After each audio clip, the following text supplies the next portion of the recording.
Well, mixed news to report on California's snowpack. New measurements from the State Department of Water Resources show the snowpack got a boost over the last few weeks thanks to recent storms, but we're still below average for this time of year. Capitol correspondent Eitan Wallace was in the Sierra Nevada for the state's third snow survey of the season.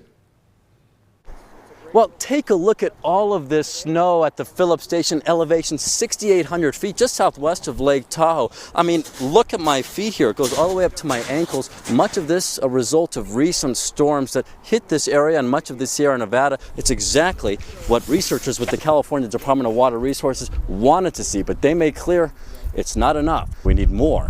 Where this came from. With that, California's third snow survey of the season is in the books. The results showing the statewide snowpack stands at 66% of average for this time of year and just 57% of average where we should be by April 1st. We are behind. Yes, we're below average. Andy Reising is the California Department of Water Resources Snow Surveys and Water Supply Forecasting Manager. He helped facilitate the measurements here at the Phillips Station.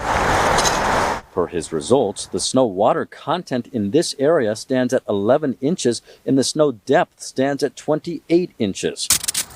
That's significant because the depth of the snow tells us how deep it is, while the snow water content tells us how much water it contains.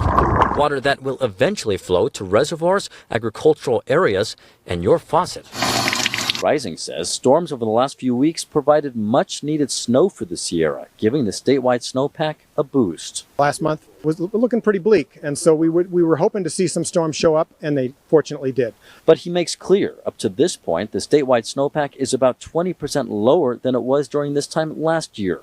On top of that, he notes some parts of the Sierra are faring far worse than others. Up to this point, the southern Sierra snowpack is 90% of average for this time of year, but the central Sierra is way behind at 67%, and the northern Sierra is even worse at 46%. 45% in the north is really low. You know, if the snowpack is lower, that typically means the snow will melt out earlier, could increase, the dryness of a forest and increase fire risk. That's a possibility. A possibility he hopes the state will avoid if Mother Nature helps out in the final stretch of winter. We hope we can get some storms that will produce some snow that will stick. We'll have to see what the next month brings, and so there's still some hope. And so in just about a month, the California Department of Water Resources will conduct their final snow survey of the season. They say that is the most important measurement of the entire year because historically that is when the state reaches its peak snowpack, giving us a much better idea how we're doing as we head into the summer months. Reporting at the Phillips Station, elevation 6,800 feet, Eitan Wallace, 17 News.